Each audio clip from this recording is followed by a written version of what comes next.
Conheci uma espanhola natural da Catalunha. Queria que eu tocasse castanholas e pegasse um touro à unha. Bom, essa foi a vinheta do meu canal e esse natural é o... da Catalunha. O que é isso? Ah, caramba, tá transmitindo lá. Queria que eu tocasse castanholas e pegasse um touro à unha. E por que isso aqui tá invertido? Caramba, eu tive que inverter a imagem. Peraí, tá tudo errado, tá tudo errado. É que tava exibindo invertido, e aí eu dei o maior trabalho pra inverter a imagem, então eu vou ter que começar de novo. Aí. Agora vai. Peraí, desculpem aí. Aqui, pronto. Conheci uma espanhola natural da Catalunha, queria que eu tocasse castanholas e pegasse um touro à unha. Pronto, esse é o logo do meu canal. Eu nunca sei quando essa câmera tá invertida ou não. Bom, esse vídeo aqui é um vídeo sobre a separação da Catalunha. Em defesa da separação da Catalunha, eu vi vários metidos a conservadores defendendo uma forma de nacionalismo bizarro e infundado, nacionalismo espanhol, ao invés de defender o direito de autodeterminação dos povos até o nível individual, como todo aquele que diz defender a liberdade deveria defender. Então, vamos lá. Vocês, viajando pela Europa, vão ver que cada região da Europa é única. Você não pode dizer que viajou para Madrid e conheceu a Espanha, ou que você viajou para Paris e conheceu a França. Você conheceu Madrid e você conheceu Paris. Cada cidade é única. Ou seja, não existe nenhum motivo para que nós tenhamos estados nacionais. Não faz o menor sentido. Eles são apenas parasitas. Você pode muito bem viajar para as localidades, conhecê-las, sem problema algum. E antes da Primeira Guerra Mundial, antes do advento das febres nacionalistas que levaram os povos a querer matar o outro povo com as agaias envenenadas só porque usavam uniformes de cor diferente, antes de tudo isso, existia livre circulação de pessoas, né, europeus e pessoas civilizadas de outros países, não dessas hordas de muçulmanos. E existia o ouro como commodity, de forma que não precisava passar em casas de câmbio para trocar por moeda falsa fiduciária a cada vez que você mudasse de fronteira, como aconteceu durante muito tempo, antes do euro. O euro é ainda pior, o euro é o pior dos arranjos. Então o que nós temos que fazer é abolir os nacionalismos, abolir o globalismo, abolir o pan-europeísmo e voltar para as identidades locais. Outra coisa, nós vimos, e eu vou comentar sobre isso, a violência, a truculência do governo espanhol contra os cidadãos catalães que fizeram o referendo a favor da separação. Nós vimos que o Estado mostra sua verdadeira face, principalmente quando você defende a opinião em prol do separatismo. Isso mexe com todo mundo. Então você vê aí a direita discutindo com a esquerda, o coxinha contra o mortadela. A hora que você fala em separatismo, você vê que eles realmente são tudo farinha do mesmo saco. Eles são contra a única chave para a liberdade. Eles são contra a única defesa radical, intransigente e essencial da liberdade humana, que é o separatismo. É aí que todos os estatistas mostram a sua verdadeira face. Você vê, por exemplo, aquele psicopata comunista, oportunista, bandido do Fábio Osterman, o pseudocientista político. Ele vem e fala assim, é um absurdo o governo reprimir a opinião da população. Não tem que ter independência, mas reprimir a opinião é um absurdo. Isso equivale a eu dizer que você tem todo o direito de reclamar que eu roube a sua carteira, mas você vai ter que me dar a carteira. É isso que esses canalhas querem dizer.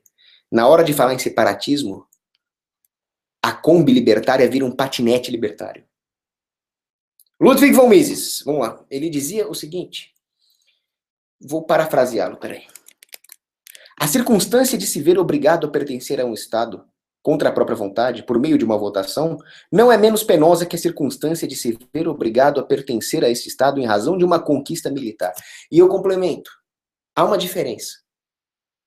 Caso você seja subjugado por uma conquista militar, depois de ser derrotado em batalha, como os hebreus foram derrotados pelos romanos, você ainda tem a honra de ter lutado. Agora, votar como um carneirinho e achar que só isso pode legitimar o processo de reconquista da sua autonomia, isso não é honra. Isso é dobrar os joelhos. Isso é covardia. Isso é burrice. Então tem uma diferença brutal. Muitos youtubers já falaram sobre o separatismo, eu mesmo tenho um vídeo sobre a teoria geral do separatismo, mas eu quero abordar o caso da Catalunha de forma mais específica, abordando as peculiaridades da Catalunha. Porque muitos inimigos da liberdade acusam os libertários de falarem clichês, imposto é roubo, etc., PNA, e não entenderem como as regiões do mundo realmente funcionam. Nesse vídeo eu vou falar especificamente da Catalunha e eu quero ver quem é que vai rebater. Vamos lá, história da Catalunha. A Catalunha, ela já foi ocupada por tudo quanto é povo, por lá já passaram fenícios, cartagineses, romanos, visigodos, os mouros que foram expulsos de lá pelos reis carolíngios. E quando os reis carolíngios expulsaram os mouros da região da Catalunha, eles criaram a chamada Marca Hispânica, que era um reconhecimento de que aquelas terras para baixo dos Pirineus era outra cultura que não a cultura franca, era a cultura hispânica. Assim nós podemos entender que essa delimitação, onde começa um povo e onde termina um povo, é uma delimitação natural. Ela não é feita por decreto. E claramente o Estado espanhol é feito por decreto. Já disseram que a pólvora é uma substância negra, em pó, muito usada para demarcar fronteira entre países. Ou a lâmina também. E a Espanha foi assim, nós vamos entrar em detalhes sobre isso. Decretos. Mas qualquer um que conheça realmente a Catalunha vê que eles têm uma cultura diferente, eles têm uma identidade linguística, inclusive, que não é falada em nenhuma outra região. Ela é falada nas Ilhas Baleares e na Catalunha. Enfim, ela tem uma cultura própria. Independentemente disso, direito de autodeterminação é direito natural. Mas ainda existe esse outro fator cultural, que é fácil de ver. Bom, a Catalunha foi mudando de mãos ali, o Califado de Córdoba chegou a invadi-la, etc. Tal. Quando chegou em 1137, o conde de Barcelona, Ramon Berenguer IV, casou com Petronila de Aragão. E aí a Catalunha passou a fazer parte do reino de Catalunha e Aragão, que era um reino muito expansivo. Ele chegou a dominar territórios na Sicília, na Sardínia, na Grécia. Então a Catalunha foi usada para projetos militares expansionistas desde o século XII. A partir de quando começa a crise na Europa Ocidental, a pagar um preço socioeconômico por essas aventuras militares. Isso é muito grave. Então, quando chegou Afonso V o Magnânimo, lá no século XV, ele era o soberano de Aragão, descendente de castelhanos. Resolveu usar o seu aparato para invadir Nápoles, na Itália. E o fez à custa da Catalunha. Como? Recrutando, exaurindo os recursos catalães. Isso faz com que a Catalunha se torne socioeconomicamente frágil. Como se não bastasse, quando chegou em 1469, o rei Fernando II de Aragão casou com Isabel de Castela. E ali formou-se o embrião do Estado espanhol. Os catalães sempre tentaram conservar a sua autonomia. Isso é uma característica muito bonita da cultura deles. Então eles criaram em 1486 a Constituição da Observância, que dizia que os reis espanhóis deveriam se submeter, dentro da Catalunha, aos costumes locais.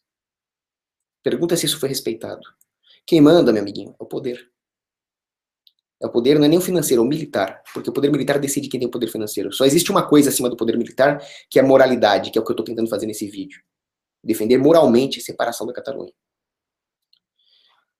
O rei Fernando II, apesar dele se dizer um rei católico, ele não era nem um pouco católico. Nada. Em 1512, ele invadiu Navarra. Invasão militar. O que é de católico numa invasão militar ofensiva? Nada, né? E então, em 1516, formam-se ali os reinos espanhóis. Pronto. Agora, mesmo se nós olharmos para esse reino espanhol, tá funcionando isso aqui, tem gente online, tá? Nós vemos que ainda assim existia autonomia dos locais, inclusive autonomia legal, representada na instituição dos fueros espanhóis, que eram códigos legais aplicados especificamente a certos grupos, certas regiões geográficas. Mas tudo isso foi acabando. Se você olhar para o Estado espanhol atual, cadê a concorrência de moedas que havia na Espanha de 1516? Cada região cunhava suas moedas. Não tem nenhuma moeda espanhola, tem o euro. Tem o euro. O que é isso? Total imperialismo globalizante. Pergunta se existe autonomia em forma de fueros. Não, existe uma constituição. Nos moldes republicanos, apesar de nominalmente a Espanha ser uma monarquia parlamentar. É isso que acontece ao longo da história. O poder estatal vai aumentando. E como alguém pode ser contra um vetor na direção oposta, que é o separatismo? Como alguém pode ser contra isso e se dizer defensor da liberdade, libertário, conservador ou de direita? Não, não façam isso. Depois, em 1714, veio a Guerra da Sucessão Espanhola. É verdade que não foi uma guerra separatista. Foi uma guerra dinástica.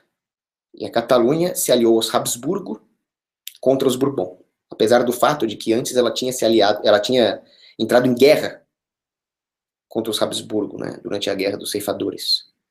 Foi lá que, por exemplo, que houve o Tratado dos Pirineus e uma parte da Catalunha passou para a França, que é a região lá dos Pirineus Orientais, que é uma região linda, inclusive. Quer dizer, tem uma parte da Catalunha na França. Vamos acabar com esses estados nacionais. Tem uma parte da Catalunha na França, vocês já pensaram nisso? E se eles quiserem separar da França?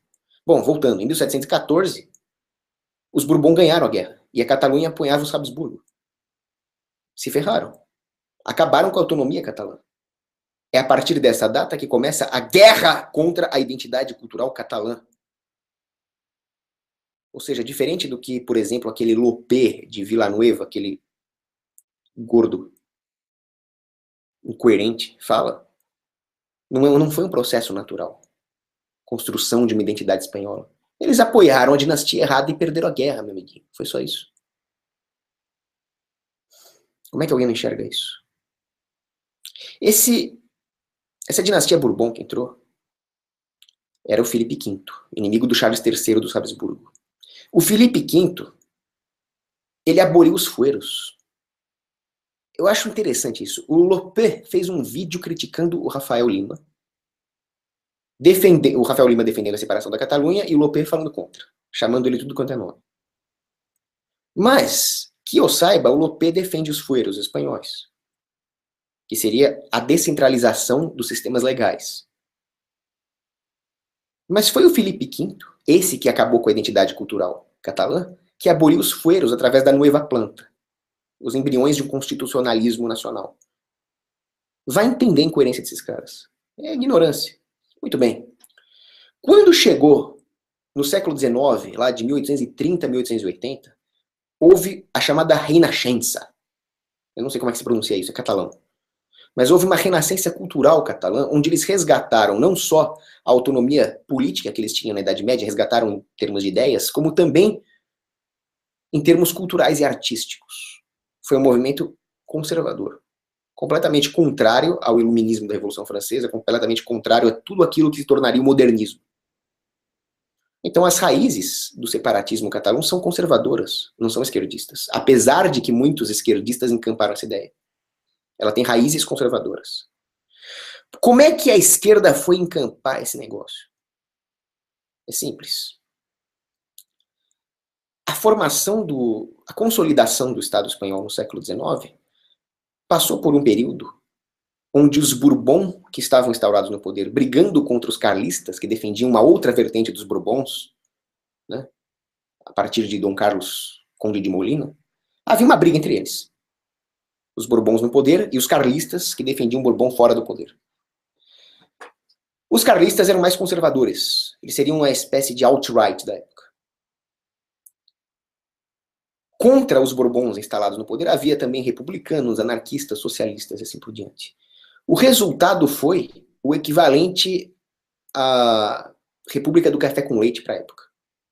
Era um turnismo, entre um cara sai outro, variando entre liberais e conservadores Nutella. Não saía muito disso. Foi por causa disso que a esquerda encampou o movimento. Os carlistas foram colocados de fora da janela de Overton da época. E quem assumiu a responsabilidade por preservar os ideais separatistas foram os anarquistas, republicanos e socialistas. Foi aí que veio o Estat Català, um partido separatista republicano. De 1913 a 1923, os catalães gozaram de alguma autonomia. Mas quando veio a ditadura do Miguel Primo de Rivera, Ele acabou com essa autonomia e ainda por cima exilou o Estado catalão. Depois eles se ganharam alguma autonomia na época da Segunda República, etc. Mas aí veio quem? Francisco freaking Franco. E tem cara que apoia esse Franco e se diz conservador. Aí é questão de surrar o cara até mandar ele pro ML. Um cara que se diz conservador e apoia o Franco.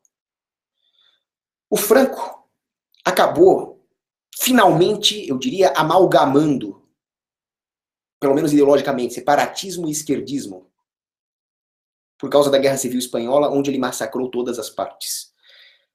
As atrocidades que ele cometeu na Catalunha, inclusive contra membros do clero da Igreja Católica, contra a população civil, contra mulheres e crianças, é uma coisa sem precedentes na história.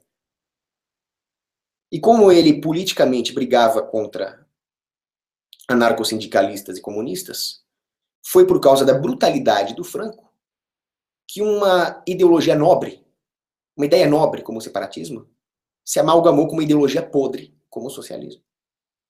Depois que acabou a ditadura do Franco, ele foi morrer lá na década de 70, aconteceu um ciclo geracional. As pessoas que foram reprimidas pelo Franco e acabaram dobrando os joelhos morreram.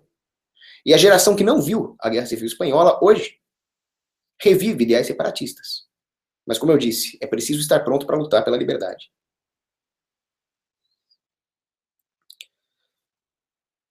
O problema é o seguinte.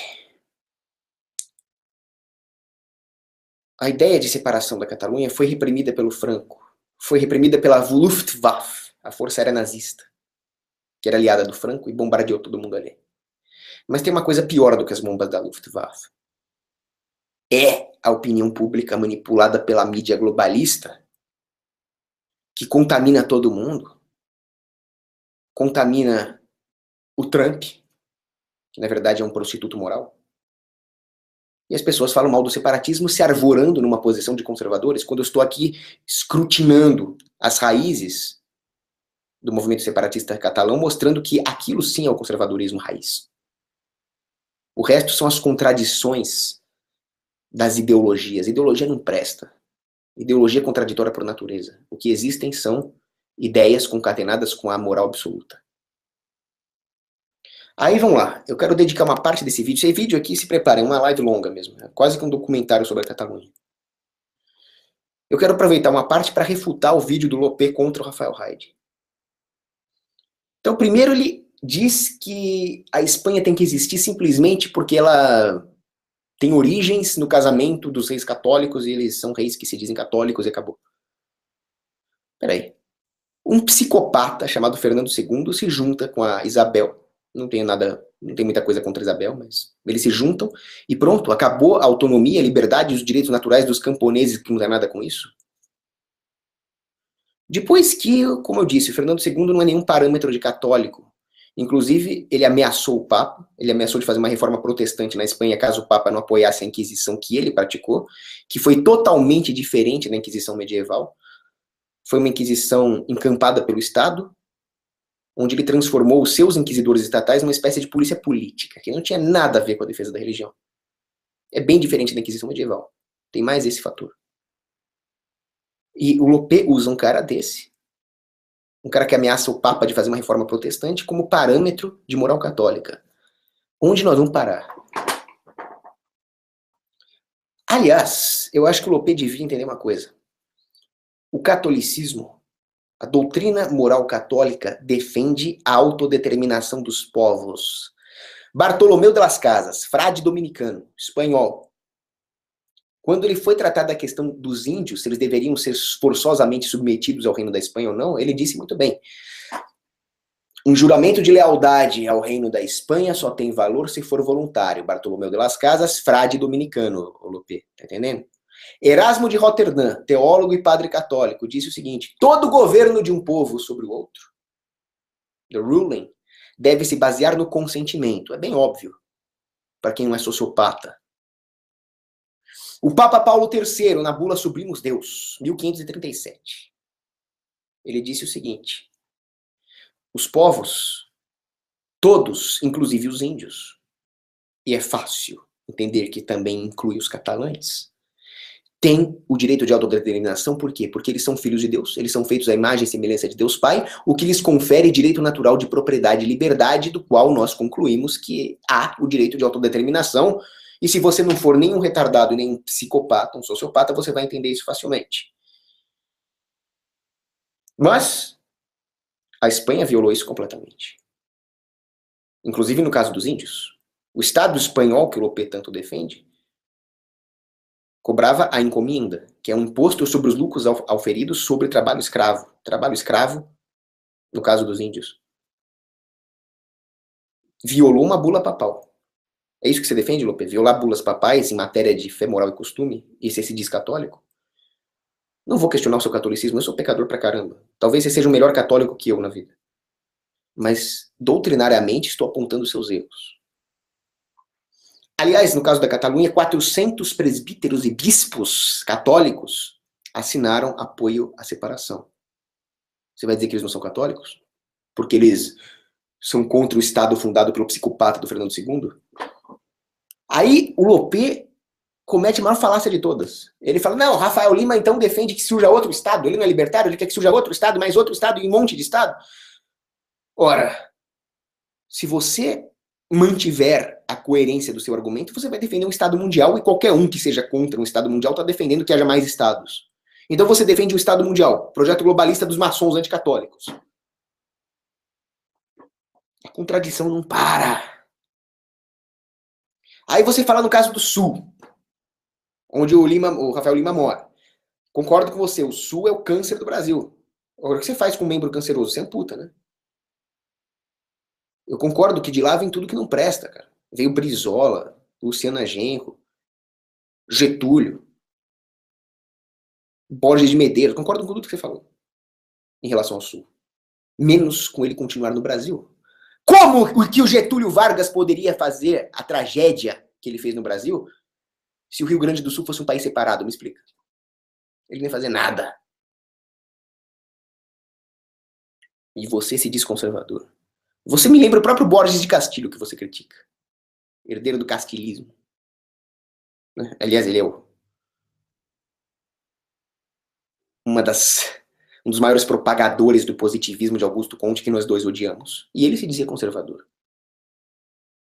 Você mantém a tradição da contradição na terminologia política, contradição essa facilmente explorada pela esquerda, que vive de contradições. E que tem horror à verdade. A esquerda é verdade fóbica. A esquerda é realidade fóbica. A esquerda é coerência fóbica. E você faz parte disso. Defendendo o Estado Mundial. Aí você fala o Nordeste. Você sabe quem ferrou com o Nordeste? Foi São Paulo. Nós ferramos com o Nordeste aqui em São Paulo. Nós não, eu não fiz nada. A Fiesp ferrou com o Nordeste. Fazendo lobby por regulação e legislação trabalhista. De forma que se tornasse inviável investir capital no Nordeste. Isso, bastante ao longo da história. Porque a esquerda percebeu que a ideia de Karl Marx, de começar uma revolução no setor agrário ali, através do campesinato, não ia dar certo, porque esses caras são os caras mais conservadores do mundo. Imagina chegar para um sertanejo nordestino e falar em ideologia de gênero, por exemplo. Esses caras são os caras mais conservadores do mundo. É por isso que Gramsci inteligentemente constatou isso e decidiu juntar Marx com Freud. Então a revolução não começaria no meio agrário, mas começaria no meio da intelectualidade, da inteligência urbana. Essa foi a sacada do Gramsci. Destruir os pilares psicossociais da civilização. Economicamente, eu acho errado quando alguém fala que Gramsci simplesmente jogou fora o fator econômico. Ficou só no fator psicossocial. Não. Existe um fator econômico que está interligado ao fator psicossocial, que é as maneiras que você tem para ganhar dinheiro. E se você for analisar a briga entre a identidade local e o centralismo, ela sempre tem como característica do fator econômico envolvido uma dicotomia entre uma maneira espúria de ganhar dinheiro e uma maneira honesta de ganhar dinheiro. Portanto, uma dicotomia entre vício e virtude. E muitas vezes o camponês é explorado pela indústria urbana. Mas isso nem sempre acontece. O que acontece, quase sempre, é que aquele que quer ganhar dinheiro para enriquecer a sua comunidade e trazer prosperidade para os seus, identidade local, é esmagado por aqueles que querem uma economia globalizante baseada em lobby, baseada em inflação. Eu acho que isso traduz melhor essa constante que existe na luta entre centralismo e separatismo. Você vê, por exemplo, o caso de Milão contra a Toscana, na Itália, unificação italiana. Eram sempre os globalistas do norte contra as comunidades locais rurais no sul. Ou foi o caso do norte contra o sul, lá na Guerra da Secessão. Na Catalunha, foi um pouco diferente, mas manteve-se a constante da luta entre o vício e a virtude. A Catalunha é a região mais industrializada da Espanha. Já no século XIX, na época do auge da Revolução Industrial, ela virou um polo têxtil. Mas ela foi esmagada pela Espanha. Isso desde o Fernando II, desde o século XV, XVI. Por quê? Não é questão de ser industrializada e urbana contra rural. Essa não é a constante. Mas o fato é que sempre houve um expansionismo espanhol. Na forma de mercantilismo, na forma de colonialismo, uma economia internacional baseada na coerção e na espoliação. É só ver o que eles fizeram com o ouro da América Latina, né? Da América pré-colombiana. Esses caras não gostavam da ideia de uma autonomia econômica catalã. A Catalunha sempre provou que uma região pequena, não expansionista, não imperialista, não mercantilista, podia ser rica. Isso é um tapa na cara dos protecionistas. Isso é um tapa na cara dos globalistas. Por isso que eles querem esmagar a Catalunha. Deixa eu ver se está funcionando, tá online ainda. Tá, maravilha.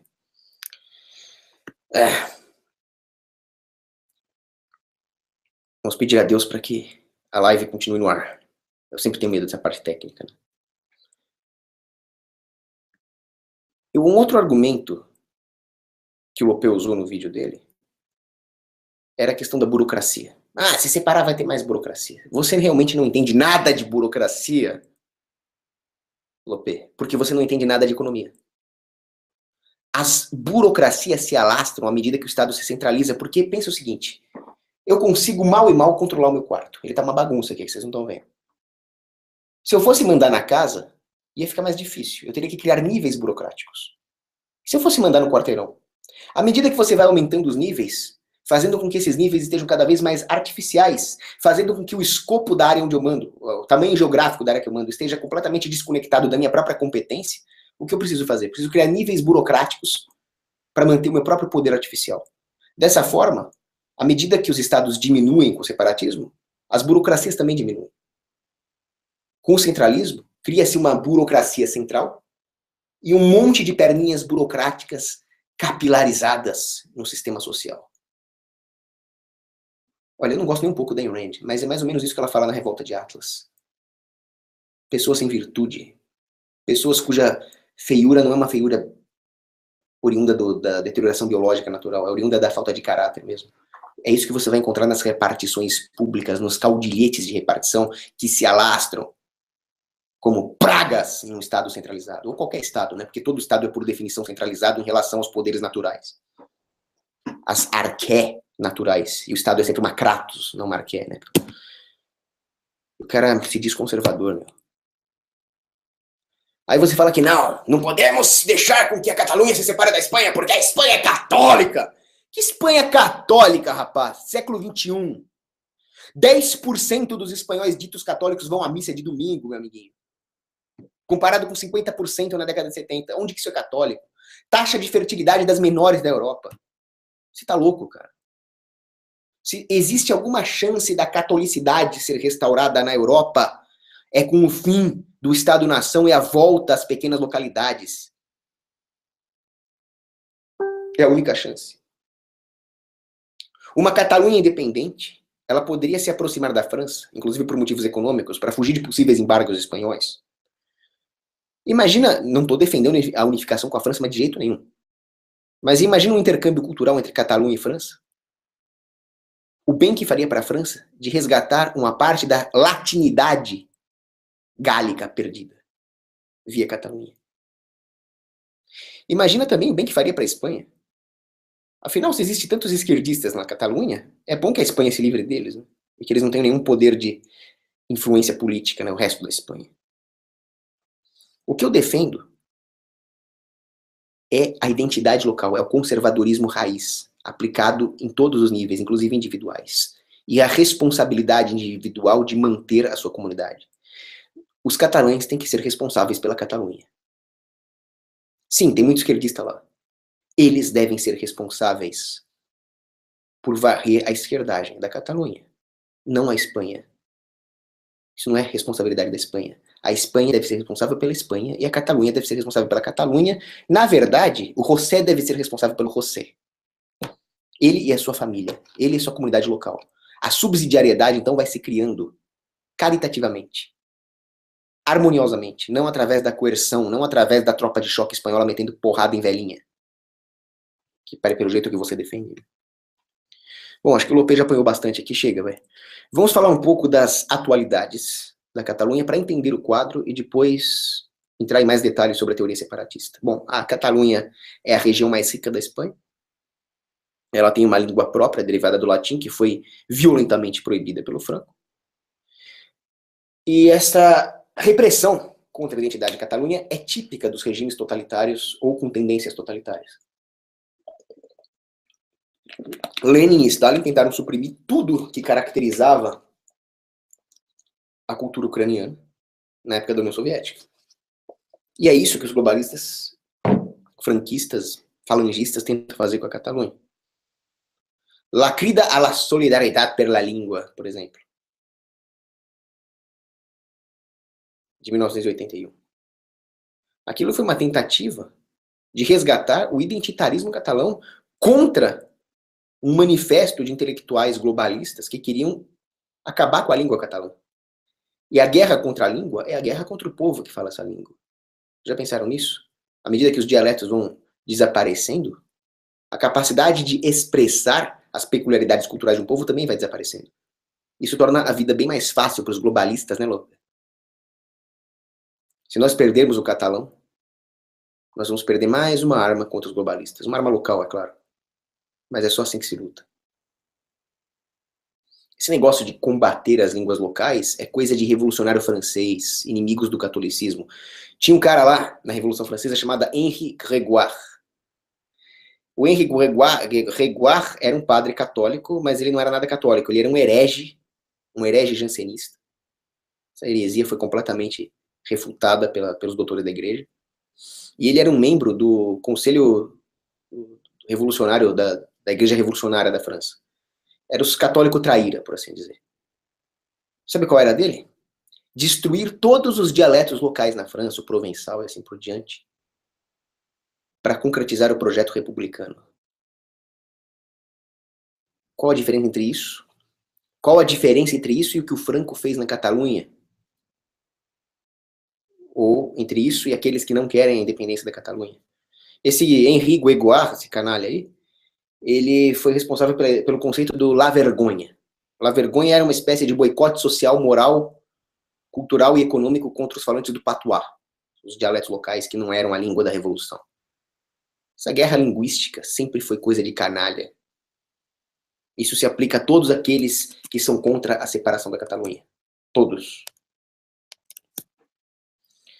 Concordo que a Catalunha tem uma esquerdopatia endêmica, pelo menos nos tempos modernos. Eles proibiram a tourada, por exemplo. Eles têm um monte de partido de esquerda. Tudo bem. Concordo com você. Por exemplo, o historiador Kula nos mostra que o separatismo na Catalunha, ele tem, pelo menos na atualidade, um pano de fundo de movimento trabalhista, que é diferente, por exemplo, do pano de fundo do separatismo basco, que tem a ver com a restauração monárquica. Mas essa constatação do Kula, embora seja verdadeira quando se aplica a análise dos movimentos partidários, ela é falsa, ela é superficial quando se aplica a análise das origens ideológicas e culturais do separatismo catalão, como eu já mostrei, tem origem na Renascença, que é o movimento conservador. Agora, como é que nós fazemos com a esquerdagem? A esquerdagem é simples, é mais um motivo para separar a Catalunha.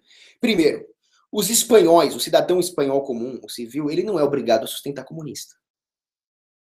Um catalão vai votar para primeiro-ministro espanhol. Se ele é de esquerda, ele vai influenciar, ele vai votar para o parlamento espanhol. Então vai ter representantes parlamentares da esquerdagem catalã influenciando a política em todas as outras regiões da Espanha. Para proteger a Espanha, nós temos que separar a Catalunha. Já falei disso. Segunda coisa, os dois governos serão menores. A Catalunha porque ela não vai receber nenhum tipo de subsídio do governo espanhol. E a Espanha porque ela não tem mais a fazenda humana da Catalunha. Os dois perdem poder. E se eles perdem o poder, eles perdem a capacidade de investir no esquerdamento, porque a esquerda é artificial, a esquerda é anti-humana.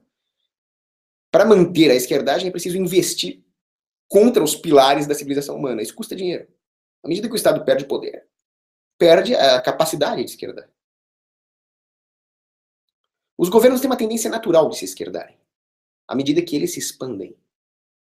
Se você freia e reverte a expansão dos governos, eles freiam a capacidade de esquerdar. Simples. Agora, tem outros problemas, principalmente no campo econômico. A Catalunha é extremamente taxada pela Espanha. Aí sempre vem aqueles caras falando, a Espanha taxa muito a Catalunha e faz pouco investimento de retorno. Meu amigo, eu prefiro que você taxe a Catalunha e não faça nenhum investimento de retorno, porque quanto mais você investir, é pior. Aí sim que você vai distorcer preços. Aí sim que você vai encarecer o material e desviar recursos escassos para finalidades idiotas, distorcendo toda a estrutura econômica. Então eu prefiro que não invista mesmo. O problema está na taxação. A Catalunha é roubada por Madrid. É bem simples entender isso.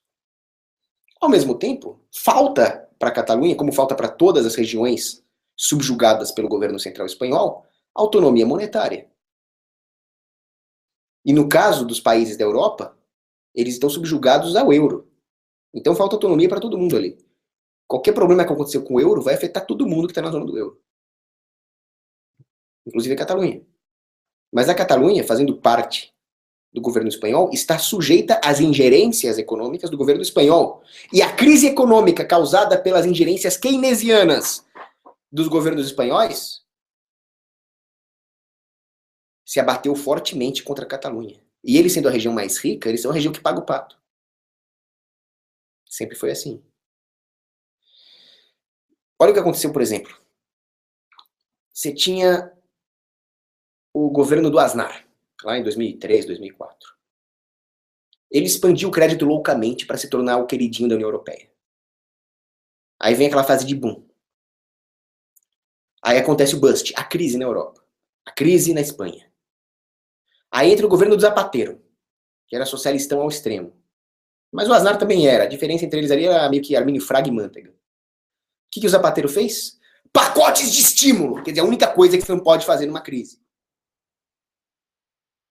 Na verdade, você não tem que fazer nada numa crise. Mas aí que ele fundou a Espanha de vez. E a Catalunha? A Catalunha é obrigada a assumir isso. A Catalunha é usada como colateral. Aquela população com uma renda per capita maior que a média da Espanha é usada como colateral de tudo isso. Colateral do quê? Do endividamento da Espanha com os eurocratas da União Europeia. Entendeu? Por mais que exista globalistazinho pró-União Europeia, pró-muçulmano na Catalunha, o fato concreto é que, sendo submetido ao governo espanhol através dessa estrutura econômica, toda a dívida que o governo espanhol contrai com a União Europeia tem a população da Catalunha como colateral da dívida. Entendeu, seus centralistas desgraçados? Se não entendeu, vai entender na porrada. Separa! Isso vai enfraquecer a União Europeia. Isso vai fortalecer até um certo nacionalismo espanhol eurocético. Porque a Espanha vai ficar mais pura, mais natural, sem a Catalunha, que não é da Espanha. Será que é tão difícil entender isso?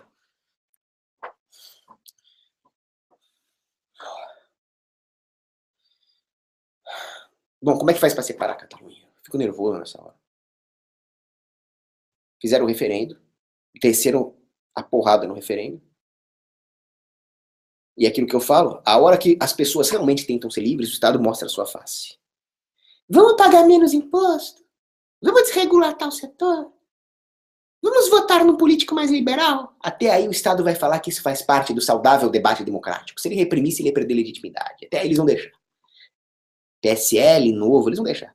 Agora, falou em separatismo, falou na única coisa que acaba com o Estado, eles vão mostrar a sua verdadeira face. E quando a Catalunha falou em separatismo, o governo espanhol mostrou a verdadeira face com 16 mil policiais de choque em um navio, fazendo um desembarque anfíbio contra a população civil da Catalunha, descendo porrada em velhinhas.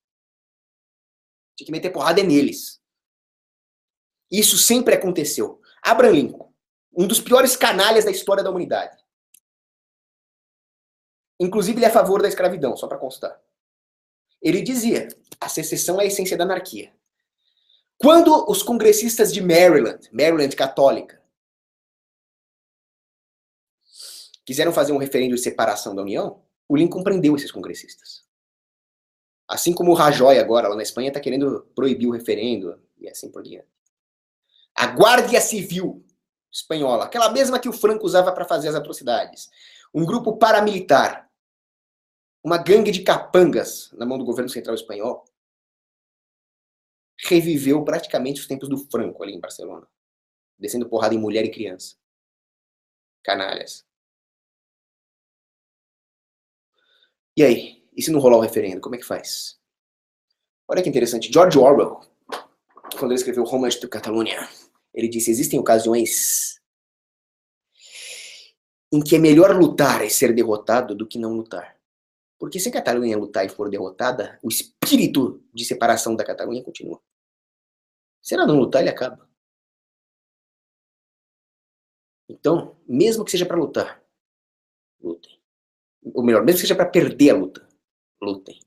Porque quem não luta já está derrotado. Eu vi um vídeo do canal do Hoje no Mundo Militar dizendo que não tem como a Espanha lutar, como a Catalunha lutar contra a Espanha, porque ela tem poucas unidades militares. Ora, é exatamente para isso que serve a doutrina de resistência e guerra irregular. Leiam sobre isso. Isso é essencial para a liberdade. Agora vamos falar mais um pouco sobre a política da Catalunha. O partido do Rajoy, esse canalha, primeiro-ministro da Espanha, que esmagou a manifestação pró-separação na Catalunha, se diz conservador, se diz cristão. Não tem nada disso. Primeiro porque não existe democracia cristã. Foi uma votação democrática que condenou Cristo e libertou Barrabás. Né? Então, o venerável Fulton-Sheen já dizia, a maioria não gera moralidade. Então não existe democracia cristã, só para começar. Conservador? Óbvio que não. Eles são uma refundação da Aliança Popular, do Iribarne, que era um puxa-saco do Franco. E o Franco não tinha nada de conservador. O Franco era um esquerdopata da pior espécie. O Franco, como Getúlio Vargas, influencia toda a política espanhola hoje, inclusive o Partido Popular, que se diz conservador, mas ele era um esquerdão. Ele era protecionista. Ele era inflacionista. Ele criou legislação trabalhista igual o Getúlio Vargas, igual o Roosevelt, igual o Mussolini lá com Fuero Laboral de 1928. Você vê que o fuero também não é saída para muita coisa. Só o separatismo e o anarcocapitalismo são. Ele criou uma economia baseada em autarquias, cujo resultado foi fome e escassez, no melhor estilo Lodomor ali. E mais tarde, ele se curvou e se submeteu como um cachorrinho aos globalistas em Potsdam. Com o Tratado de Madrid, em 53, ele pediu ajuda militar para os americanos. O resultado disso é que isso custou. Americano não dá ajuda militar para ninguém de graça. Eles cobram mais caro do que o inimigo te invadindo. É melhor ser invadido pelo inimigo do que receber ajuda militar americana. Resultado? Em 59, o Franco estabeleceu um plano de estabilização econômica na Espanha que, na prática, submeteu a Espanha ao FMI, aos globalistas, ao OECD e às tecnocracias e aos banksters, inclusive a família Rothschild. Aí a peseta espanhola acabou entrando no sistema de Bretton Woods, que permite todo o inflacionismo pró-bankster, onde o dinheiro da faxineira é roubado para dar para a família Rockefeller. Quer dizer, o fascismo franquista entra como a grande bandeira contra o liberalismo maçônico e acaba cedendo ao separatismo ocidental do FMI. Quer dizer, esse anticapitalismo franquista, se dizendo conservador, tese. O cepalismo do FMI, antítese. A síntese hegeliana seria essa Espanha moderna contraditória da qual a Catalunha muito bem quer se separar.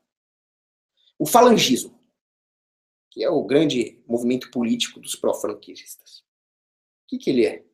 Ele é uma mistura de pan-hispanismo carlista com anticapitalismo dos nacional-sindicalistas.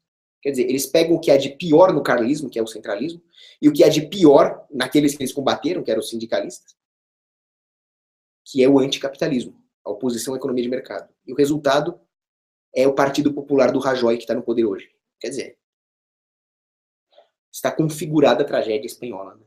E, obviamente, a tragédia catalã. Agora, eu vou pedir uma coisa. Parem de usar o carlismo como desculpa. Porque por mais que o carlismo tenha defeitos, ele é bem menos pior do que tudo isso que está aí. Eu já vou entrar em mais detalhes sobre o carlismo. Inclusive pontos excelentes que ele tem, que inclusive o Juan de Mella, grande pensador, aponta no carlismo, que é a oposição ao eixo marxista Rothschild, né? Aquele amálgama de Keynes e Marx, a oposição às hordas muçulmanas que estão invadindo a Europa. Isso o carlismo tem de bom. Mas a única maneira de combater isso é com o separatismo. Vou entrar em mais detalhes, mas antes, eu quero citar um estudo de um dos maiores especialistas do mundo em fascismo, que foi o Stanley Payne. Ele disse o seguinte: o Franco não é um conservador, nem mesmo um fascista hardcore. Não vou entrar em detalhes sobre definição de fascismo, porque para mim o fascismo é completamente anticapitalista e anticonservador. Mas é exatamente assim que Stanley Payne definia o fascismo, como algo oposto simultaneamente ao capitalismo de mercado e ao conservadorismo local. É um centralismo protecionista. E o Franco, quando ele acusava o Franco ou constatava que o Franco não era um fascista hardcore, ele dizia que ele era ainda menos conservador que alguns fascistas, se você pegar a linha de pensamento do Júlio Zévolo, por exemplo. Quer dizer, hoje, o Partido Popular, herdeiro de tudo isso, pelo intermédio de Barney, não é nem um pouco conservador. Logo, você não pode dizer que a opressão ao separatismo, ao referendo catalão, é conservador, pelo contrário. Bom, os ataques contra a Catalunha continuam, inclusive através de cyberataques e contramedidas de inteligência que estão censurando a opinião catalã. O Julian Assange denunciou isso. E eu quero perguntar uma coisa para vocês. Vocês acham que isso é amor cristão? Vocês acham que isso ao menos é um nacionalismo? Vargas Llosa, que é um cara muito melhor do que esses nacionalistinhas que tem por aí, disse o seguinte: o amor ao seu país, o amor ao seu povo, o amor à sua nação, é um amor à sua nação e ao seu povo. Não é um ódio ao outro. Não é a repressão ao outro. Você ama a sua cultura, você ama a sua identidade, você ama a sua família, você ama os seus próximos. Agora, se o outro fala, eu não sou dos seus, eu não pertenço ao seu mundo, eu não pertenço à sua cultura, eu quero harmoniosamente me separar da autoridade de vocês, mas nós podemos continuar amigos e fazendo comércio. E aí, se você vai lá e reprime em nome do nacionalismo, isso não é nacionalismo, como disse o Vargas Llosa. Isso é um nacionalismo demoníaco. Na verdade, os nacionalismos são demoníacos. Mas isso não é uma verdadeira defesa da identidade. Isso não é o amor ao que é seu, isso é o ódio ao que é dos outros. Esse mesmo ódio motivou os comunistas. Ódio ao que é dos outros. Roubo. Toda a ideologia de esquerda se baseia nisso. Até mesmo os carlistas se afastaram desse nacionalismo. Essa forma tóxica de nacionalismo que não tem nada de identitário. Aliás, o nacionalismo é assim, como eu já disse. E até os carlistas hoje estão se afastando disso e retomando elementos comuns que eles têm com o separatismo catalão.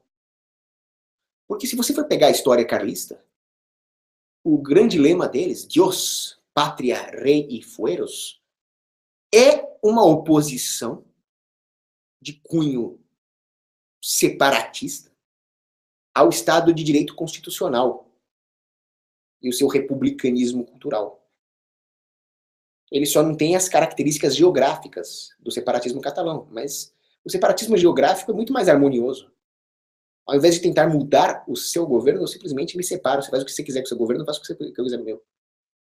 É a saída para que a humanidade tenha liberdade e harmonia ao mesmo tempo. Toda aquela ideia de que o Ancapistão seria Mad Max, Guerras Infidáveis, com separatismo e autonomia local não tem por que ser assim. Haveria trocas de tiros esporádicas nas fronteiras do sistema, sim. Mas a história da humanidade não seria escrita com sangue. Sangue esse, por exemplo, que foi derramado na Segunda Guerra Carlista, quando Ramon Cabreiras, que liderou os carlistas, se opunha contra as quintas, que era um recrutamento do povo catalão. Essa guerra se deu na Catalunha. E os impostos abusivos. É também uma forma de oposição à autoridade central. Portanto, eu estou destacando aqui os elementos comuns, inclusive geográficos, entre a luta carlista e a luta catalã. Vamos retomar esses elementos comuns entre o conservadorismo e o separatismo catalão, colocando o esquerdismo de ambos os lados de fora. Tanto o esquerdismo dos movimentos comunistas dentro da Catalunha, quanto o esquerdismo do parlamentarismo espanhol, do centralismo. É isso que nós temos que fazer.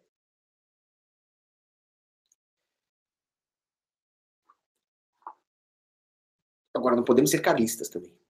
Os carlistas defendiam o protecionismo e se opunham à propriedade privada da terra. Coisa que os liberais não faziam. Então, todo mundo é podre. Como eu disse, toda ideologia é podre. O que não é podre é a obediência a Deus e a sua moral absoluta e as suas leis. 10 mandamentos. Enfim. É aí que entra o Soros. O George Soros entra para confundir vocês. O George Soros, muita gente está dizendo que ele está financiando o separatismo na Catalunha. Isso é uma análise extremamente superficial, enviesada e errada. Ora, pensa na estratégia do Soros. O Soros, por mais canalha que seja, é um grande estrategista. Se acontecer a independência da Catalunha, o Soros vai capturar os movimentos. Ele vai trazer a Catalunha para os tentáculos da União Europeia. Mas se a Catalunha não se separar, ele vai conseguir o que ele quer também, que é uma confusão ideológica na direita. E a direita vai passar a apoiar os ideais do Soros, que no fundo é centralismo, antisseparatismo, antilocalismo, anti-identitarismo. É isso que eles querem. O centralismo sempre esteve ligado ao intervencionismo. Soros é intervencionista. É fácil concluir que ele também é contra o direito de autodeterminação dos povos. Nós vemos essa correlação entre o intervencionismo e o centralismo nos exemplos que Mises nos dá no seu livro Intervencionismo. Você vê, por exemplo, Franco, na Espanha, esmagando os anarcossindicalistas, certo? Pétain, aliado do Hitler na França de Vichy, contra o Front Populaire, que era de esquerda. E o Hitler contra Weimar. Onde eu quero chegar com isso? Se vocês forem notar, todas as 6 frentes que eu citei aqui são intervencionistas. Hitler, Weimar, Pétain, Front Populaire, Franco e os anarquistas sindicalistas. Todos eles são contra a propriedade privada. Ou seja, quando você defende o intervencionismo por um motivo ou por outro, o que você recebe é exatamente aquilo que você pediu. É igual o esquerdinha que vai na Paulista protestar por mais Estado. O que ele recebe? O choque com a bala de borracha. Mais intervencionismo. Você recebeu o que você pediu. Então é isso. Talvez seja por isso que o Soros esteja financiando alguns partidos ligados à independência da Catalunha. Porque assim ele vai conseguir o intervencionismo que ele quer e vai reesmagar a Catalunha. Agora, não é sendo contra o direito de separação da Catalunha que nós vamos conseguir alguma coisa. Nós só estamos fazendo o joguinho do Soros. Se nós formos contra a separação da Catalunha. Além disso, como eu disse, a análise é superficial. O Soros não foi lá apoiar a independência da Catalunha, coisa nenhuma. Ele nunca falou nisso. Soros nunca chegou e falou: sou a favor da independência da Catalunha. O que ele fez foi apoiar o Diplocat, que é um grupo partidário lá da Catalunha, que tem ligações com movimentos de independência. Mas o apoio do Soros foi especificamente a um evento onde o Diplocat criticava a islamofobia e os eurocéticos. Ou seja, o que o Soros realmente está apoiando não é a independência da Catalunha. é a invasão muçulmana e o totalitarismo do Quarto Reich, que é a União Europeia. Não tem nada a ver com a independência. Eu diria que, por acaso, esse Diplocat também apoia alguns movimentos separatistas. Seja como for, é muito mais provável que haja uma invasão muçulmana em estados centrais do que em estados locais, onde a população tenha mais autonomia, porque é mais fácil a população exigir o seu direito de não viver no meio de bárbaros muçulmanos em estados locais do que em estados enormes. Prova disso, por que houve uma invasão muçulmana nos países europeus? A culpa não foi tanto do governo da França, do governo da Dinamarca. A culpa foi do Frontex da União Europeia. Se não existisse União Europeia, não aconteceria isso. Agora, a União Europeia é a Espanha dos outros estados que são a Catalunha. Vocês conseguem entender essa analogia? Então, toda essa tragédia é muito mais provável que aconteça no centralismo. Por que a Hungria e a Polônia têm algum problema para rechaçar as hordas mouras? Porque tem a União Europeia. Ah, mas tá cheio de babaquinha welcome refugee na Catalunha. Tá. Se eles continuarem recebendo, se eles se separarem da Espanha e receberem muçulmanos, pelo menos a Espanha pode se fechar ali. A Catalunha vai sofrer na mão dos muçulmanos, mas eles podem pedir ajuda, caso eles mudem de ideia. Aí nasce uma aliança com a Espanha, uma aliança militar, não uma subjugação política. Pode acontecer. Mas o fato é que isso não vai acontecer enquanto houver governos centrais onde a população não mande nada na sua própria vida, na sua própria propriedade privada, e os burocratas mandem. Não vai haver concorrência dentro do sistema. E é preciso que haja concorrência dentro do sistema para que as pessoas enxerguem a verdade e rejeitem, por exemplo, que hordas muçulmanas vivam no meio de mulheres europeias. Bem óbvio isso. Eu sempre digo o seguinte: as pessoas têm direitos. As pessoas têm direito de separar, as pessoas têm direito de portar armas. Quando entra o Estado, esses direitos muitas vezes ganham efeitos colaterais por culpa do Estado. Por exemplo, direito de portar armas. Claro que eu defendo isso. Agora, entra um monte de muçulmano na Europa. O muçulmano vai pegar arma, vai matar um monte de gente, vai... O problema não é ter arma, o problema é entrar muçulmano. E o grande erro é querer combater os direitos, ao invés de combater aquilo que fez com que os direitos tivessem efeito colateral. Então nós não podemos combater a separação da Catalunha. Devemos combater todas as ideologias que impedem as pessoas de se autodeterminarem. Inclusive, por que não, as regiões dentro da Catalunha se separarem da Catalunha. Esse é o grande ponto. Agora, muito se fala em Soros, mas pouco se fala, por exemplo, em Guy Verhofstadt. Quem é esse babaca? Esse babaca é um cara contra a separação da Catalunha que fala, não, eu sou contra a separação da Catalunha porque eu não quero uma Catalunha identitária. Eu quero uma Catalunha inserida numa Espanha multicultural, por sua vez inserida numa Europa multicultural. Essa é a verdadeira face dos centralistas, dos antisseparatistas. Eles não são nacionalistas espanhóis. Eles são pró-eurocratas e pró-muçulmanos. Mas como é que você vai explicar isso para um cara que não entende que todo estatismo é anticonservador? Trump, por exemplo. Aonde que o Trump é conservador? O cara vendeu arma para a Saudita. O cara aumentou o teto da dívida americana. O cara voltou atrás numa das poucas coisas boas que ele fez, que era rejeitar essa palhaçada de mudança climática. E ele é contra a separação da Espanha. Agora, o que me deixou mais irritado com esse canalha do Trump foi ele querer taxar a importação de avocados mexicanos. Você não tira o abacate do povo americano, seu canalha. Cara, mexeu com o abacate e mexeu comigo, rapaz. Por quê? Porque não existe compromisso com a moral. O conservadorismo não é uma ideologia política. Vamos entender isso de uma vez por todas? O conservadorismo não é uma ideologia política. O conservadorismo é um comprometimento moral. E quando vocês fazem do conservadorismo uma ideologia política, vocês fazem o jogo da esquerda e entram em contradições enormes. E o resultado é que todo falso conservador estatística se comporta como o King Lear de Shakespeare. O King Lear tinha 3 filhas. Aí ele falou, olha, eu vou dar minha herança para a filha que mostrar mais amor a mim na hora que eu estiver doente, quem me cuidar mais. Quer dizer, não era um amor verdadeiro. As filhas iam lá, se esforçavam mais para ganhar a herança, mesmo e tirar a herança das outras irmãs. Os políticos são assim. Eles mudam de ideia, eles não têm comprometimento com moralidade, nem com a própria ideologia, porque eles querem agradar um ou outro. Todos são filhas desse King Lear e eles mesmos são as filhas de um King Lear maior, como o Trump é dos globalistas. Bom, o Shakespeare fez uma mega freaking análise política ali e pouca gente entende. Fica com briguinha de partido. Vamos falar um pouco de economia da Catalunha? Nossa live tá ficando gigantesca, né? Como é que tá aí? Bom, o pessoal tá gostando, espero, né? Vamos falar um pouco de economia. Eu já falei um pouquinho, mas é o seguinte. A Espanha está endividada. Como todo Estado keynesiano com o Banco Central, eles gostam de cobrir o rombo de várias maneiras, com impostos e com inflação, que usam diretamente a população catalã como colateral, e com títulos da dívida. Agora, vamos supor que a Catalunha, o Rafael Lima falou bem desse ponto aí no vídeo dele, vamos supor que a Catalunha se separe. Agora nós vamos produzir para nós mesmos, não mais para os burocratas em Madrid, e muito menos para os eurocratas, a não ser que a esquerdalha lá queira dobrar os joelhos para os eurocratas, mas isso é o problema deles, como eu já disse. As pessoas têm que ter responsabilidade.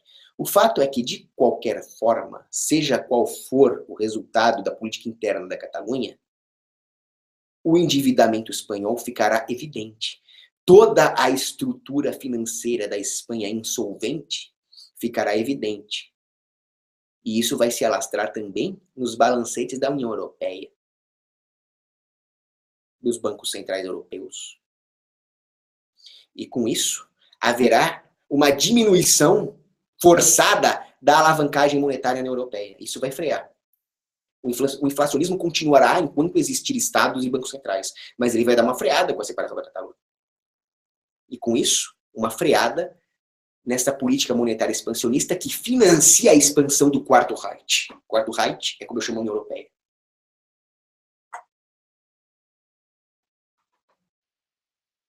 Agora, eu acho que a Catalunha erra em querer um referendo democrático. Que referendo democrático que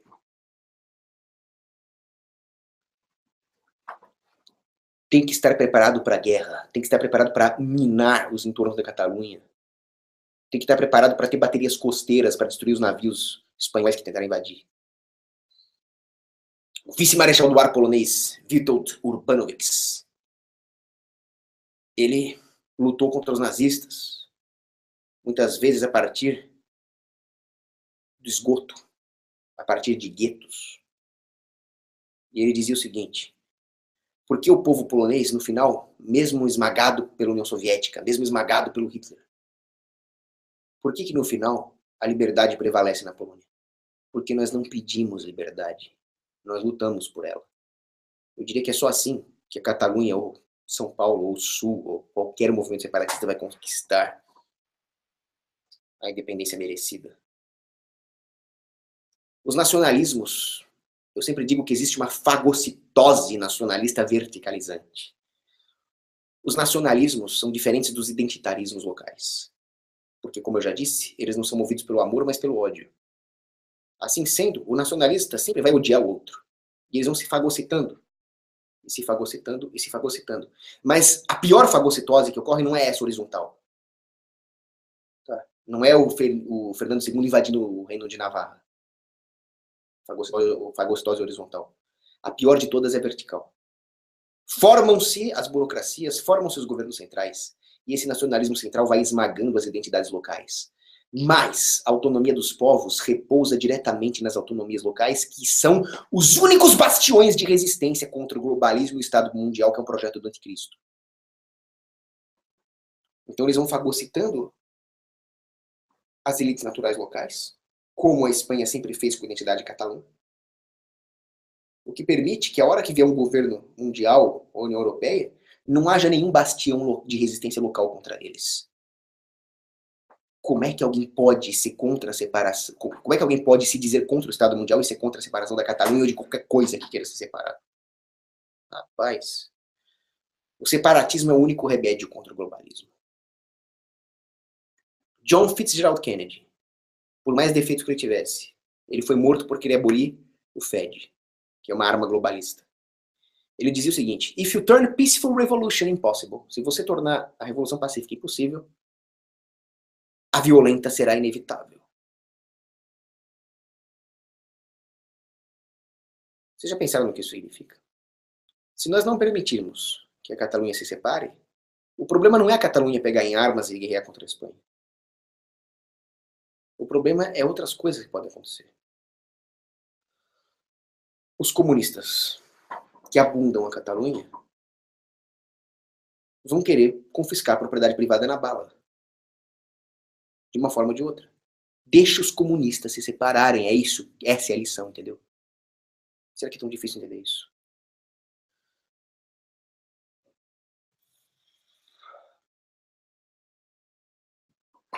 Bom, deixa eu ver como é que tá a live aqui. 360. Bom, eu vou continuar falando mais um pouco. Fala de psicologia. Tem um estudo do Edward Deci que fala sobre a autonomia humana. E todos os homens têm duas tendências naturais irrefreáveis. Uma delas é a de ser um agente causal da própria vida. E a outra é de se integrar e se relacionar com o próximo. De forma que ele rejeita ao mesmo tempo um dirigismo e um atomismo. Todos os argumentos separatistas de que, então ninguém mais vai se falar, ninguém mais vai fazer comércio, são totalmente infundados do ponto de vista psicológico. Não é assim que a humanidade age. Um homem quer ser agente causal autônomo da sua própria vida, mas ao mesmo tempo ele vai interagir com os outros. O que um Estado Central faz? Um Estado Central tira a sua autonomia, viola o primeiro fator, e ele dirige a maneira como você se relaciona com os outros através de todos os tipos de regulação. Viola o segundo fator, mas viola o segundo fator de uma maneira ainda pior do que regulação. Esse mesmo estudo do Deci, ele fala que as pessoas têm dois tipos de motivação. Isso é psicologia, eu acho maravilhosa essa ciência. Uma é motivação intrínseca e a outra é motivação extrínseca. Motivação intrínseca geralmente tende a ser mais elevada, autoaperfeiçoamento, uma finalidade maior do que eu mesmo, esse tipo de coisa. É o que move a civilização. A civilização é composta disso. A extrínseca, ela é mais imediatista. Ela caracteriza aí os arranjos com maior preferência temporal, para fazer um comentário econômico. Agora, no caso do Estado Central, qual é a grande motivação? É não ser preso, é não tomar porrada do choque, é não sofrer sanções. É a pior forma de motivação extrínseca que existe. Isso faz, e aí o Deci diz o seguinte, à medida que abundam as motivações extrínsecas antinaturais, morrem as intrínsecas. Centralismo, maluco, é a morte da civilização, é a morte de tudo que nos torna civilizados. Bom, eu já disse aqui, para dar mais argumentos a favor da separação. Existe uma diferença entre o étnico e o cívico. O que é o cívico? O cívico, pelo menos no sentido do Estado moderno, do civismo nacionalista, que veio à tona com a Revolução Francesa, é um orgulho infundado. Eu tenho orgulho de ser brasileiro. Cara, você não tem mérito nenhum nisso, nem isso é um mérito, nem isso é um demérito, isso é um fato neutro. Ou seja, o cívico é uma vanglória. É diferente do étnico. O ético não é uma vanglória, mas um amor que você deve ter por aquilo que é seu, por aquilo que é o seu povo próximo, por aquilo que é a sua comunidade. O que estão exigindo dos catalães é o cívico, não o étnico. Mas nenhuma forma verdadeira de caridade cristã vai emergir do cívico porque ele é artificial. Se existe alguma possibilidade de paz e harmonia entre os povos do mundo, é se ela for construída através de relações étnicas, de subsidiariedade caritativa, e não do artificialismo nacionalista cívico. No sentido ruim da palavra cívico, é claro. Outro argumento econômico. Deixa eu tomar uma aguinha. Tô falando bastante.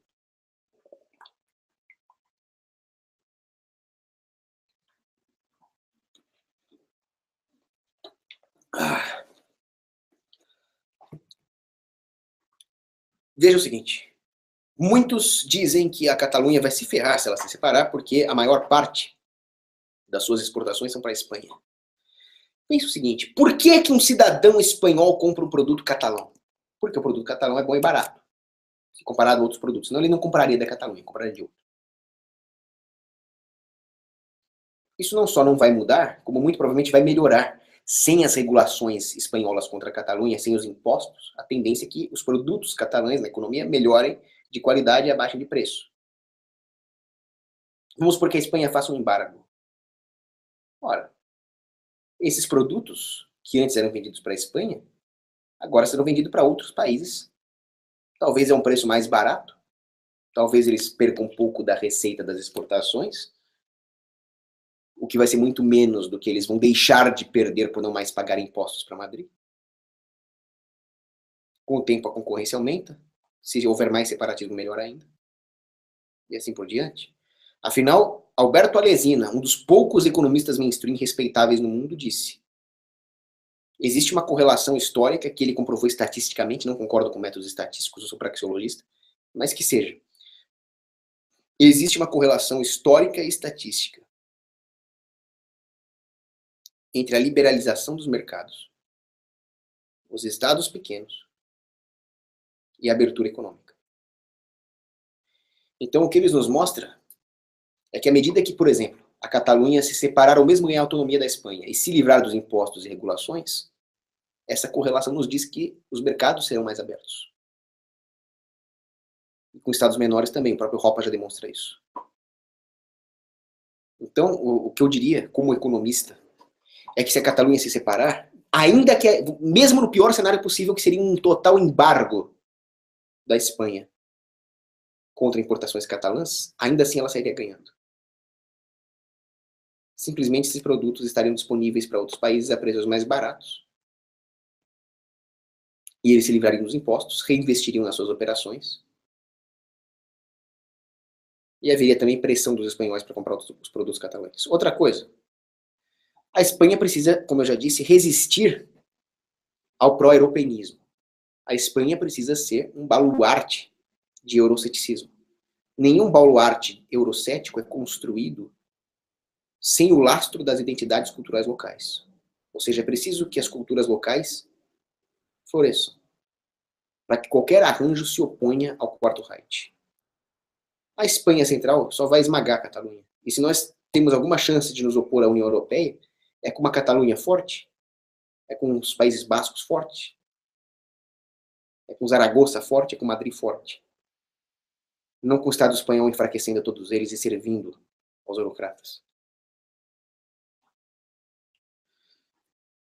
Além disso, um movimento separatista na Catalunha vai influenciar todos os outros. Inclusive o separatismo paulista. Tem mais essa também. E a União Europeia vai se enfraquecer. Porque os estados com grandes bancos centrais, que usam grande parte da população como colateral, não vão mais servir de quintal para a alavancagem monetária do Banco Central Europeu. Os mercados comerciais entre os países pequenos, que vão, como Alberto Alesina, Hoppe demonstraram, abrir comerciais, vista, regulação da União Europeia. Imagina se todo mundo separar Bascos, Piemonte, Toscana, Flandres e Valônia na Bélgica, a Escócia. Imagina que louco se todos eles separassem. Ressurgiria um livre mercado verdadeiro, não um bloquinho econômico. Por que eles dependeriam de alguma União Europeia para fazer livre comércio? Eles iam mandar a União Europeia às favas. Só o separatismo pode nos prover esse deleite de dar um tapa na cara desses canalhas eurocratas. Deixa eu beber mais água aqui.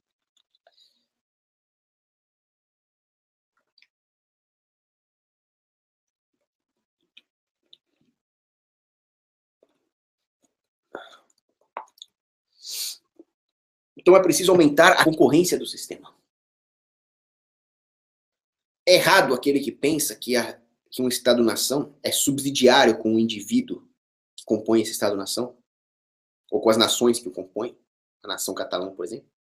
Isso não existe. A subsidiariedade dos Estados centrais, dos arranjos artificiais, como todo o Estado, da própria União Europeia, não é em relação ao povo que os compõe, mas em relação aos braços da sua máquina administrativa. enquanto eles se alinharem com o acúmulo de poder. A hora que qualquer pedaço da máquina administrativa se tornar rogue e não mais atender aos auspícios do poder central, eles não são mais subsidiados, eles não recebem mais essa subsidiariedade. Assim, tudo que acontece é a captura de todos os setores administrativamente subjugados a um esquema central para os projetos de acúmulo de poder desse próprio esquema central. E a Espanha só vai servir de intermediário da União Europeia para fazer isso com a Catalunha. Por mais que tenha babaca pró-europeísmo na Catalunha, o fato é que a separação prejudica a União Europeia, o que é bom para todos os europeus.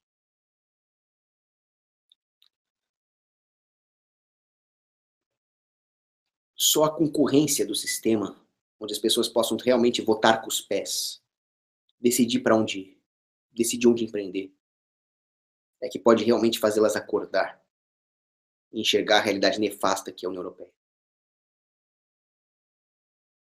Agora, por mais que se diga que a Catalunha é esquerdopata, essa esquerdopatia catalã é um fenômeno do século XX. Ela não está na raiz do pensamento jus-filosófico nem da cultura política catalã. Pelo contrário. Existe um grande jus-filósofo chamado Fontanella que nos fala sobre a mentalidade da filosofia jurídica catalã. E eles sempre foram um bastião de defesa contra o centralismo legal. Eles, por exemplo, propagaram conceitos como o immunitas plebis, que seria a proteção da plebe contra a vontade de um rei. No caso, os eurocratas, talvez. Isso está lá, recôndito, em algum lugar da mente dos catalães. Ius oritur ex facto. A justiça e as leis são oriundas de fatos, não de decretos. Tractes rompem leis. Os tratados rompem a lei. Ou seja, aquilo que os governantes assinam entre si rompem a lei natural que deveria reger a vida dos cidadãos. Esses conceitos estão impregnados, graças a Deus, na mentalidade do catalão. Por mais que exista partidinho comunista, eles são frutos de séculos de repressão da verdadeira identidade catalã. É contra isso que eu luto. A formação histórica deles não é esquerdista. O que nós estamos vendo é um sintoma da perversão causada pelo centralismo. Tem um escritor chamado Juan Vives, que é um catalão, que ele fala o seguinte: o que o catalão mais quer é ser catalão. É se sentir catalão. Isso nunca vai morrer neles. No momento que eles, sei lá, por alguma desgraça se submeterem à União Europeia mais do que hoje, eles vão perceber o que é a União Europeia, porque esse desejo de autodeterminação é característica do povo catalão, esmagada pela Espanha.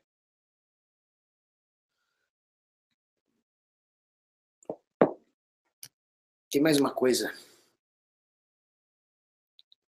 Se vocês forem parar para pensar, ser contra o separatismo, defender o centralismo, é a forma mais radical de regulação. It's the ultimate regulation. Completamente contra a propriedade privada. Porque não adianta você ser contra, não adianta você defender a propriedade privada de garrafinhas de água. Se você é contra a propriedade privada de arranjos jurídicos, se você é contra a propriedade privada da determinação do escopo jurídico de uma comunidade, você é contra a propriedade privada at all. E toda a propriedade privada que você diz defender, de prendedorzinho de cabelo, é só a sua vanglória de se achar magnânimo. Você não é um defensor da propriedade privada se você é contra o separatismo. É isso que nós temos que entender. Outra coisa. Mais uma vez, esse grande escritor, né, não é Juan, é Jaume Vives. Ele fala o seguinte: existe a ideia utópica de que o pensamento de um povo, a arte, a cultura, a riqueza de um povo podem ser democratizados. Não podem. Enquanto existir Espanha, enquanto existir União Europeia, a cultura de um povo, que é originalmente local, vai ser morta. E os fatores comuns que formam uma europeidade, que é contrária ao europeísmo, desaparecem. E ao desaparecer a europeidade, o europeísmo consolida o seu projeto totalitário. Ou seja, preservar a cultura, a riqueza, a arte de um povo exige a autonomia das elites locais. Agora, qual é a única coisa que pode impedir que essas elites locais, essa oligarquia natural, se transforme em uma plutocracia? Qual é o único fator de correção? Vou dar 5 segundos para vocês responderem, mentalmente. Pronto. Quem respondeu separatismo acertou. É a única forma.